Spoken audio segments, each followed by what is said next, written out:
good. Yeah. Okay, all right. We have the Temple Owls here at home this week.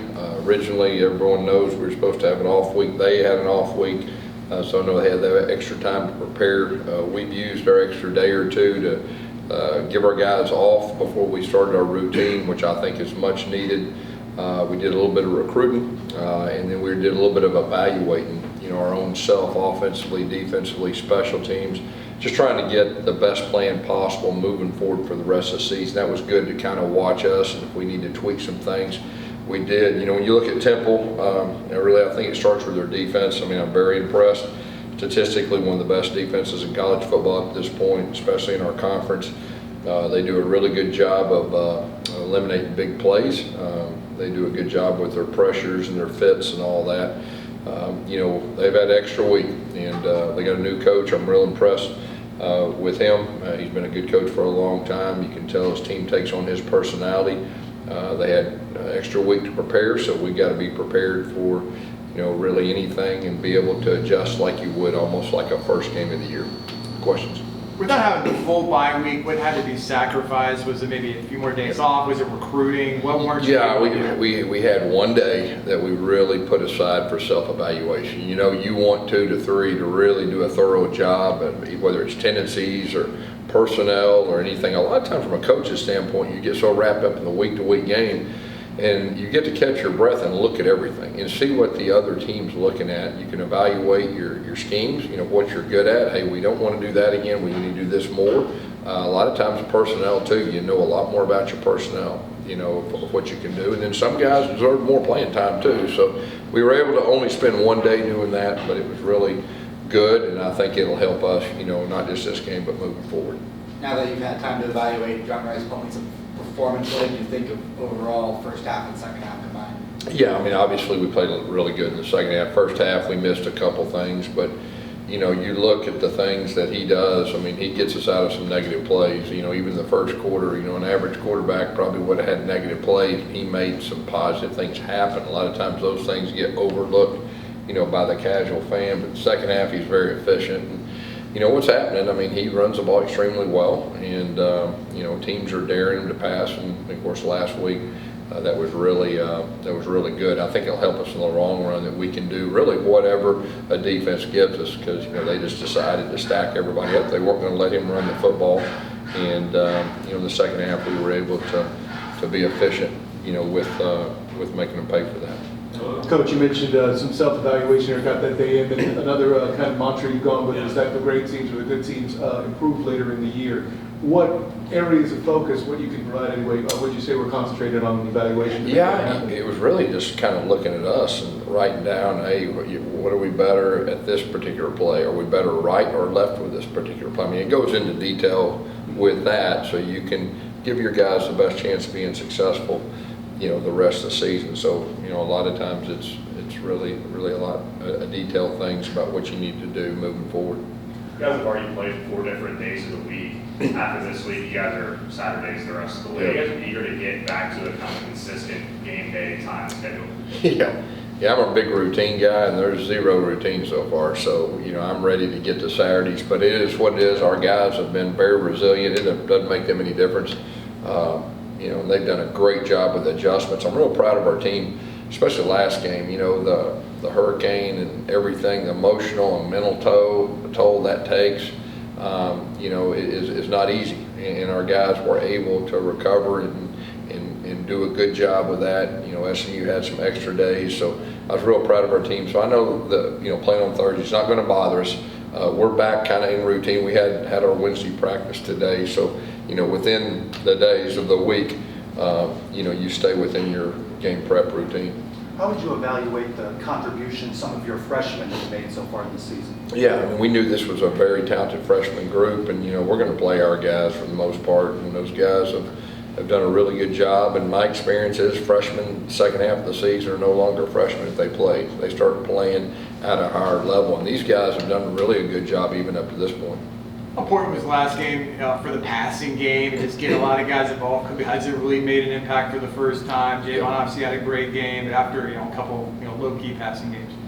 Yeah, it's good. That if you can be balanced like we talked about, take what a defense gives you, every game's going to unfold differently. And I think we're starting to get consistent with our passing game and making people pay, for trying to stop the run. We mentioned last week that SMU could be the biggest, possible biggest conference challenge that the team would face. Now that they've beaten that, is there any sort of focus or key about keeping the motivation up for Temple and other opponents? Yeah, I mean, really my message to our team is, it don't matter who you're playing or what, you got to get better. And you can't pat yourself on the back if you have a big win. We played our best game. Yeah, that's great. You got to find a way to play better. That's what the special teams do. That's hard to do in college football. That's been my challenge to our players, our staff, myself. And like I always say, very few teams get better the second half of the season. Now, this will be our halfway point after this game. And then you got to draw a line in the sand, man, because very few, most of them will fall off a cliff or just try to hold it together. And we got to be different. And this is, this team, like I said, they play extremely hard, and they're improved from last year. There's no doubt. They had a week off, and then being in this situation last year, I was here. It was my team for the first year. The off week was great for us. Because then you know a lot more, and so we've got to expect those guys are going to be even much improved in what they played, and that's our challenge to play our best game this week. Have you gotten a look at the Space Game uniforms yet? I did. What can you maybe tease the fans about? What can you say about it all? I like it. I mean, it looks good to me, and I'm kind of boring and all that, so if I like it, it's probably pretty cool. I like the helmet too, and I usually don't get into all that stuff, but when they showed it to me, it's pretty cool. The whole space concept, that there was a rocket launch right after one of these past games. I think you guys just got in the locker room. Maybe your wife was able to see it. Did you hear about that? What did you think? Yeah, I saw my wife singing to Elton John and watching a rocket go, after the game. That's pretty cool. That doesn't happen anywhere else either. So there's a lot of really cool stuff about this place that, that's really neat to be a part of. Yeah, there's been, with this transfer portal and the 4-game red shirts, and I guess you had a few guys opt out even though there's windows. There's been some talk about just giving guys 5 blanket years. You don't redshirt. Everyone has 5 years of eligibility. Have you talked to your peers about that? Do you think that would be a good idea to kind of prevent some of this stuff? I'm not. I mean, I'm thinking about winning the next game and all that, but I think we're in the new age of college football, and I think all those discussions are all up in the air about what's best moving forward with everything that's so new. So I'm sure all that will be discussed. It doesn't surprise me. New rule changes and nothing surprised me right now, and you just got to adjust, you got to adapt, and that's what we'll do. What have you seen from R.J. Harvey, and how do you like the way he's progressed? Yeah, RJ's really coming on. He's a strong guy, can break tackles. He has very good lateral quickness. He'll press the line of scrimmage and bounce some things out, run through tackles. So I think he's getting more and more confident. And we've got 3 real guys, at running back, and they're all a little bit different. And that really is one of our strengths. What more do you want to see from your special teams? You talked about some improvements. You've seen a punter and kicker. What about return game? Well, the first thing is the penalties. We're doing a better job of playing disciplined, clean football on special teams, and that's really where it starts. We're starting to do the little things.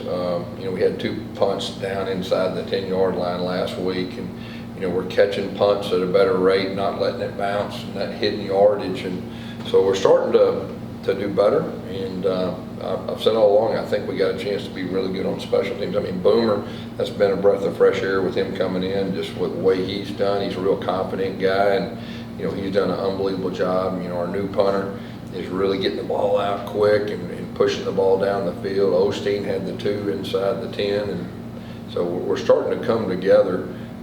As a special teams, we need to continue to build upon that. How does Boomer's success change your thinking offensively? You have the confidence to know you can make a kick. Yeah. I mean, it's like anything else. I mean, you put a guy out there and he's confident and he drills it through on a consistent basis. Then you start looking at that as a strength. And I think we're really close to seeing it that way. He's done an unbelievable job, and I expect that to continue. Defensive tackle Keenan Hester wasn't dressed out last game. Do you have an update on his status? Yeah, he's got a health status issue that he's dealing with. We're hopeful. We'll see, as far as what the future holds for that. Dylan Lester, we did lose Dylan Lester for the season. Real unfortunate. He's one of our really our team leaders and all that. That was a big blow to us, and he didn't play last week. Brandon Jennings is going to use his red shirt to set out, so he's going to do that and just help on the scout team, the rest of the year. How important was it to see Ryan O'Keefe get into the end zone? Yeah, that was good. He's been close, and then for him to have one of those breakout games, everybody knows what he can do. And, he's been dealing with a few injuries himself, okay? First couple games he was banged up and had a couple different things. Physically, he's starting to get healthier.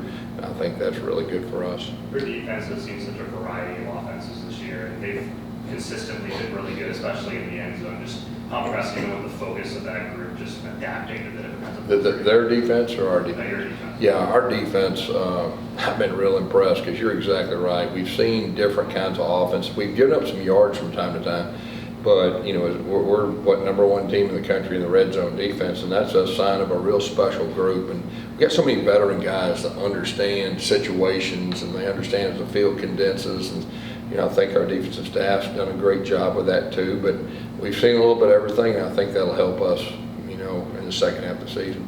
When we're not playing on Saturday, I know you're always busy getting ready for the next one. Do you ever take a chance to kind of peek into some other college football games on Saturday night or anything like that? No, of course, this Saturday, obviously I'll turn on TV and you try to kind of get a glimpse of maybe your future opponents. That's what I'm always, but it's really hard to kind of zero in. I'm kind of one of those one-track minds. It's hard for me to look ahead. I got to stay focused on, but I will casually check out a game or check out a series or two, on certain nights of the week. What's your sense of the American at this point?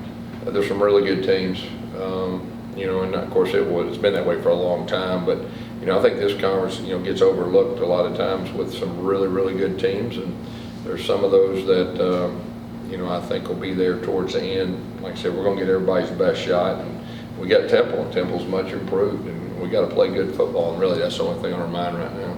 Do you know St. Drayton well? I know he's been in the SEC. Do you know Who's much that? about their head coach at Temple? Yeah. Yeah, do you know him very well, or have you coached against them? I know who he is. I don't know him well. I know Coach Hand worked with him. We got a lot of respect. He's a football coach. He's a real football coach. We know that, and you can see that when you turn on the film. Well, so shit. Okay. Thanks a lot, Coach. Thank you all.